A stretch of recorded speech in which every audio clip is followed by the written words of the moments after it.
한 남자가 한 가족의 큰딸과 결혼했지만 이후 두 여동생까지 차지했습니다. 네 사람은 그렇게 8년 동안 같은 침대에서 함께 잠을 잤습니다. 나이든 아버지는 이 사실을 알았지만 가족의 명예 때문에 그냥 넘어갔습니다. 그러던 어느 날 끔찍한 살인사건이 발생했습니다.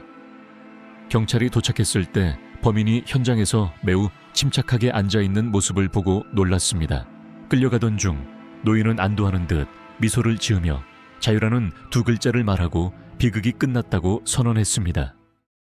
이 실제 이야기의 전개를 계속 알아보기 전에 좋아요와 채널 구독을 눌러서 가장 흥미로운 드라마와 사건을 놓치지 마세요. 이 이야기는 중국 후난성 악양시 핑장현에서 실제로 일어난 사건입니다.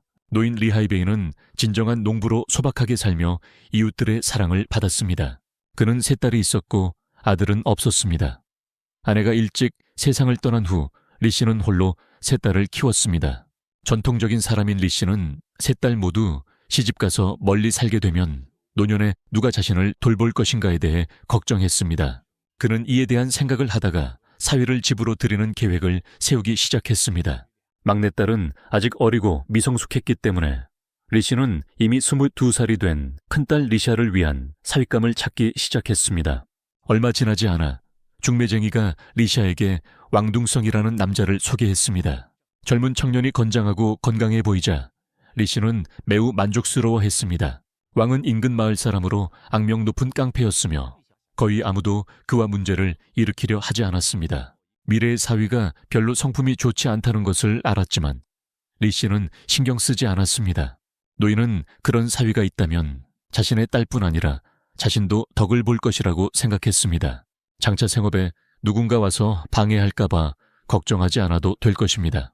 게다가 왕과 대화하면서 그는 이 청년이 말은 좀 거칠지만 매우 솔직하고 소박하게 살아가며 마을의 다른 청년들처럼 거칠애를 하지 않는다는 것을 알게 되었습니다. 특히 왕은 리 씨 집안에 사위로 들어오는 것을 받아들였고 장인들 사람의 농사일을 기꺼이 도우려 했습니다. 리 씨가 혼사를 두고 딸과 상의했을 때 리샤는 꽤 망설이는 듯 했습니다. 한편으로 그녀는 너무 일찍 결혼하고 싶지 않았고 다른 한편으로는 왕둥성이 무례한 사람이라는 것을 알고 좋은 인상을 받지 못했습니다. 하지만 리샤는 결국 아버지의 결정을 더 이상 반대할 수 없었고 왕둥성의 열렬한 구애에 결국 고개를 끄덕이며 결혼을 받아들였습니다.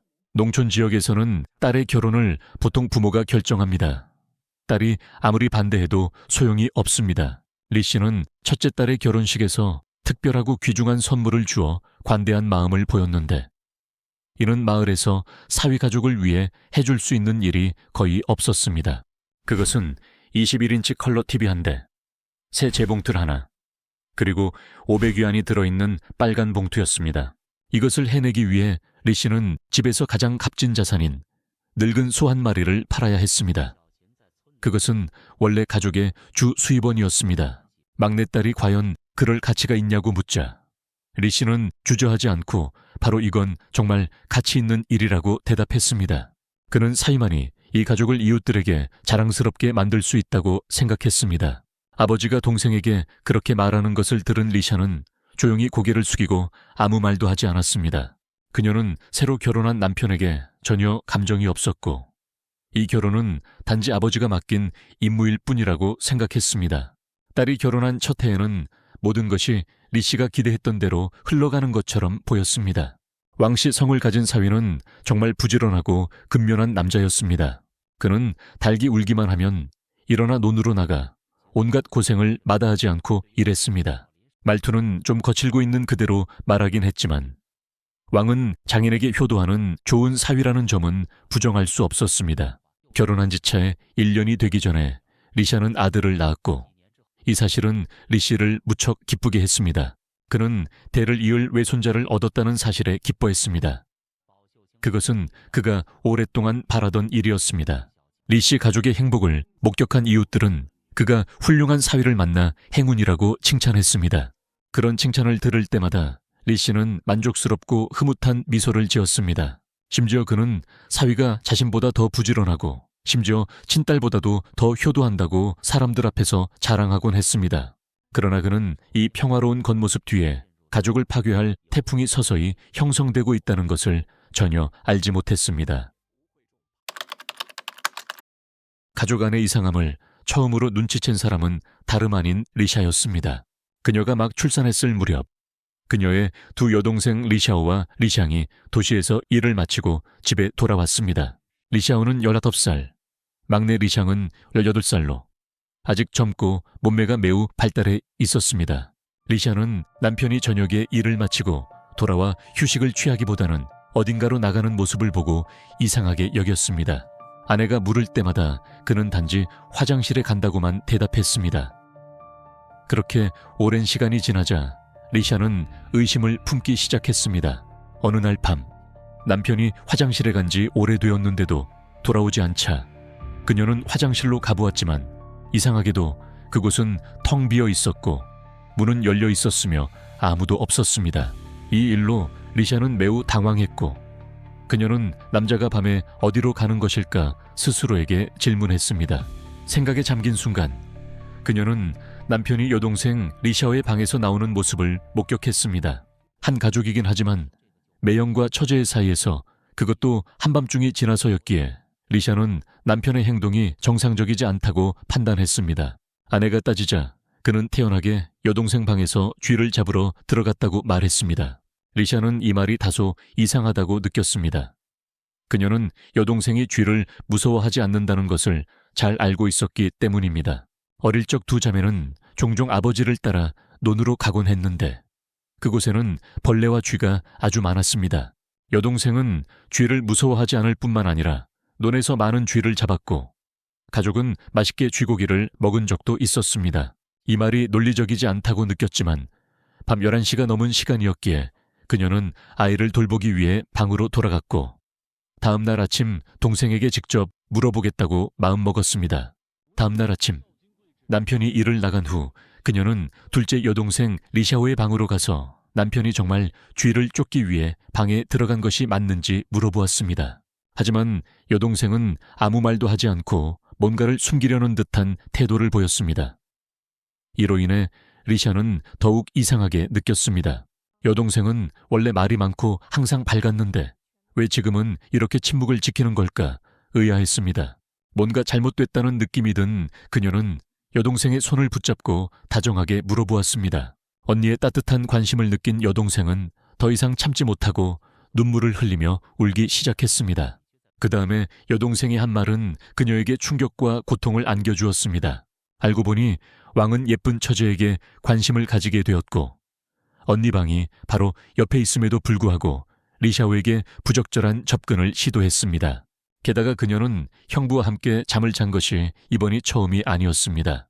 리샤오는 어느 날 밤 형부가 찾아와 아내가 출산 후에는 자신을 만족시킬 수 없다고 고백했다고 말했습니다. 동생이라는 이유로 왕은 그녀에게 언니 대신 자신의 순결을 바쳐야 한다고 요구했습니다. 만약 동의하지 않으면 자신을 유혹하려 했다고 아버지와 언니에게 말하겠다고 협박했습니다. 농촌에서 태어나고 자란 데다 소심한 성격이었던 리샤오는 감히 반항하지 못하고 이를 받아들였습니다. 그렇게 매일 밤 왕은 아내에게 화장실에 간다고 거짓말한 뒤 리샤오의 방에 몰래 들어갔습니다.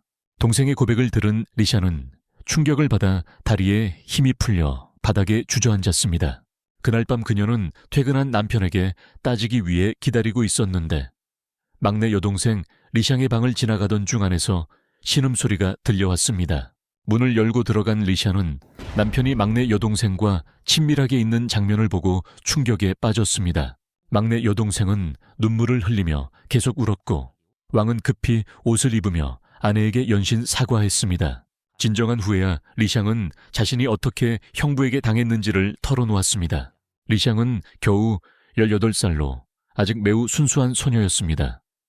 어느 날 가족들이 모두 외출한 사이 그녀는 집에 혼자 있었습니다. 그때 마침 왕이 물건을 가지러 집에 들렀고 갑자기 천둥 번개를 동반한 폭풍우가 몰아치자 그녀가 천둥 소리에 떨고 있는 것을 보고 나쁜 생각이 들었습니다. 왕은 리샹이 천둥을 무서워한다는 사실을 알아낸 후 다가가서 안아줄 테니 안심하라고 말했습니다. 리샹은 약간 부끄러웠지만 형부의 품이 안전하게 느껴져 동의했습니다. 그 직후 그는 그녀가 방심한 틈을 타서 파렴치한 행동을 했습니다. 첫 경험 이후 그는 두 처제에게 중독된 듯 보였습니다.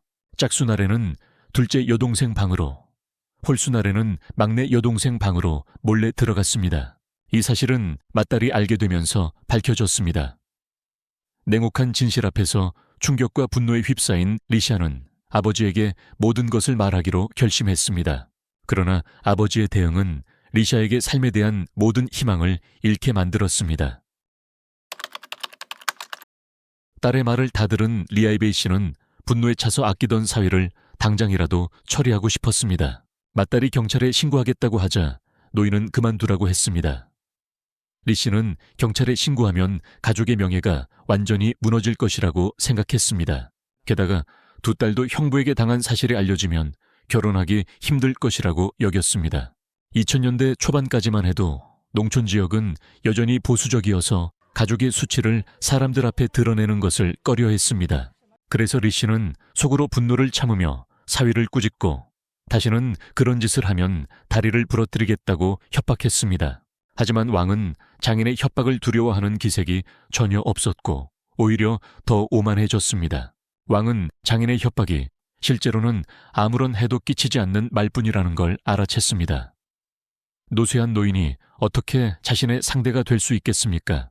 장인 가족이 경찰에 신고하지 못할 것을 알게 된 그는 더욱 뻔뻔해져서 세 자매 모두 자신만을 위해 봉사하라고 요구했습니다. 몇 달 동안 이 악랄한 형부를 더 이상 참을 수 없었던 막내 리샹은 결국 도시로 도망쳤습니다. 이 일로 인해 왕둥성은 더욱 분노하여 리샤와 리샤오 자매에게 도망치지 말라고 강요했고 그렇지 않으면 그들의 아버지를 벌하겠다고 위협했습니다. 수개월 동안 치욕적인 삶을 견딘 끝에 리샤는 삼촌에게 모든 사실을 털어놓기로 결심했습니다. 삼촌은 이야기를 들은 후 분노를 감추지 못했고 주저하지 않고 곧바로 왕을 찾아가 따졌습니다. 하지만 마주친 왕은 삼촌에게 딸이 아직 고등학생이라며 자신 일에 끼어들면 딸에게 해를 입히겠다고 협박했습니다.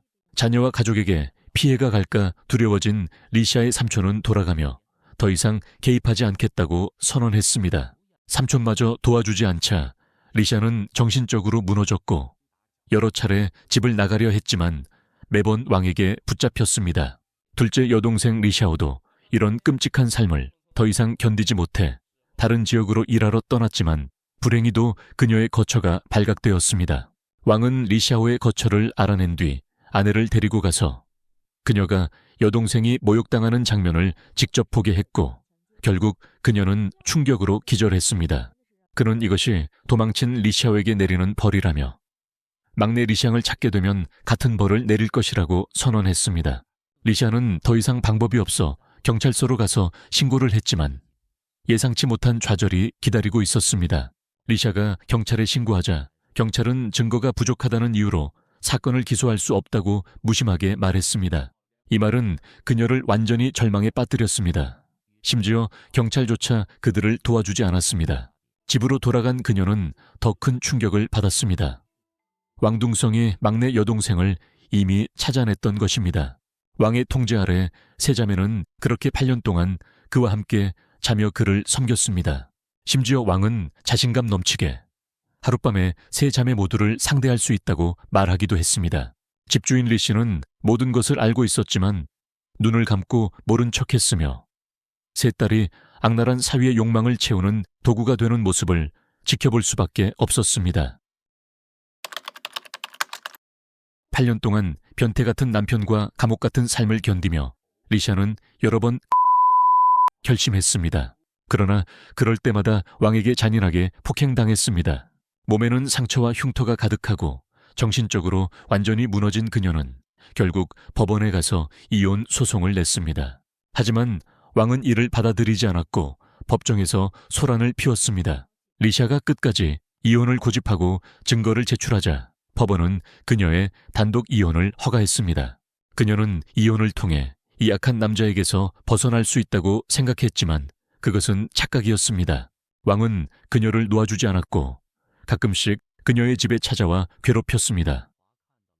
전 남편이 다른 남자와 함께 있는 것을 목격하자 그는 분노하여 욕설을 퍼부으며 그녀의 새로운 인간관계를 망치려 했습니다. 언니가 전 형부에게 괴롭힘을 당하는 것을 본 리샤오는 더 이상 참지 못하고 직접 그를 찾아갔습니다. 그녀는 왕과 결혼하겠다고 말하며 언니를 놓아주라고 요구했습니다. 하지만 왕은 오히려 화를 내며 리샤오와 결혼할 생각은 전혀 없었고, 예전에는 단지 자신의 욕심을 채우기 위해 그녀에게 다가갔을 뿐이라고 말했습니다. 여동생이 왕과 결혼하려 했다는 사실을 안리샤는 화를 참지 못하고 여동생을 호되게 꾸짖었습니다. 그녀는 그런 인간에게 구걸할 필요는 없다며 좋은 사람을 만나 결혼하라고 충고했습니다. 이 시점에서 세 자매가 모두 왕과 잠자리를 했다는 소문은 온 마을에 퍼졌고, 마을의 젊은 남자들은 그들을 피했습니다. 언니의 충고를 들은 리샤오는 막내 리샹과 함께 도시로 가서 새로운 삶을 시작하기로 했습니다. 리샤는 홀로 남아 아이를 키우고 아버지를 돌보며 지냈고, 마침내 행운이 그녀를 찾아왔습니다. 많은 상처를 겪은 그녀는 인근 마을의 한 남자를 만나게 되었고, 그는 그녀에게 매우 잘해주었습니다. 그 남자는 왕과는 전혀 다른 사람이었으며 온화하고 배움이 있으며 항상 리샤와 그녀의 아이를 아껴주고 돌봐주었습니다. 그러나 왕은 전처를 결코 놓아주지 않았습니다. 그녀가 다른 남자와 결혼 준비를 한다는 소식을 듣고 또다시 그녀의 집에 찾아와 난동을 부렸습니다. 그는 리씨 가족 전체를 욕하고 그녀의 새 남자친구에게까지 화풀이했습니다. 왕이 변태라는 것을 알고 있었기에 그녀는 아버지에게 그냥 무시하자고 말했습니다. 하지만 리샤는 곧 상황이 감당할 수 없게 될 줄은 몰랐습니다. 그 시점에 가족은 모두 들판에서 풀을 뽑느라 바빴고, 모두가 일에 집중하고 있던 사이 왕은 또다시 나타났습니다. 이번에는 그의 말이 이전보다 더 악랄했고, 리샤의 인격을 짓밟으며 그녀를 자신의 장난감이라 부르며 모욕했습니다. 이 저속하고 모욕적인 말들에 그녀의 새 남자친구는 더 이상 참을 수 없었습니다. 몇 마디 말다툼 끝에 두 사람은 서로를 향해 달려들었고, 시끄러운 소리는 주변 사람들의 주목을 끌었습니다. 그 순간 리씨는 변태 같은 전 사위가 딸에게 하는 짓을 더는 참을 수 없어 곡괭이를 들고 왕둥성을 향해 달려갔습니다. 그는 휘두르며 왕을 세 딸을 파괴한 괴물이라고 외쳤습니다. 끔찍한 상황에 충격을 받은 사람들은 달려들어 리씨를 말리려 했지만 이미 때는 늦었습니다. 왕은 바닥에 쓰러져 꼼짝도 하지 않았고 그의 머리에서 피가 흐르고 있었습니다. 리씨는 곡괭이 옆에 앉아 과도한 힘을 써서 숨을 헐떡였습니다. 근처 마을 사람들이 재빨리 사건을 신고했고 경찰이 즉시 출동하여 리씨를 체포했습니다. 많은 사람들은 만약 리씨가 사건 초기에 경찰에 신고했더라면 이 비극은 피할 수 있었을 것이라고 말했습니다. 하지만 낮은 법 의식으로 인해 그는 오랜 세월 동안 악인의 손에 딸들이 피해를 입는 것을 방치했습니다. 왕은 리씨의 세 딸에게 지울 수 없는 육체적, 정신적 상처를 남겼습니다. 한편 리씨가 왕을 살해한 행동은 법적으로 범죄를 구성하므로 그는 책임을 져야 했습니다. 하지만 많은 이웃과 마을 주민들이 고령이고 충동 상태에서 저지른 일이라며 탄원서를 제출했습니다. 관련 요소들과 주민들의 탄원을 고려한 뒤 법원은 그에게 징역 10년을 선고했습니다. 리씨는 감옥에 가게 되었지만 전혀 후회하지 않았고 오히려 마음이 편안하다고 말했습니다. 그는 자신이 가족을 지키기 위해 용기 있게 나섰기 때문에 옳은 일을 했다고 생각했습니다. 내 딸들은 이제 더 이상 이 악매에게 해를 입지 않을 것입니다. 라고 그는 재판에서 말했습니다. 그는 또 왕 같은 변태는 죽어 마땅하며 그래야 자신의 딸들이 더는 고통받지 않는다고 덧붙였습니다.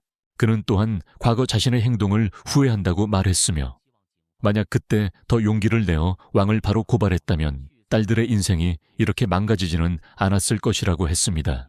세 자매는 아버지를 용서했다고 밝혔으며 아버지가 전혀 잘못하지 않았다고 확신했습니다. 이 이야기에서 당신은 어떤 생각을 하셨나요? 아래 영상 댓글로 남겨주세요. 다음에 흥미롭고 독특한 이야기들을 계속 보기 위해 구독 버튼을 눌러주세요. 여러분의 응원이 저희가 더욱 새로운 이야기들을 전해드릴 수 있는 원동력이 됩니다. 함께 해주셔서 감사드리며 다음 영상에서 또 만나요.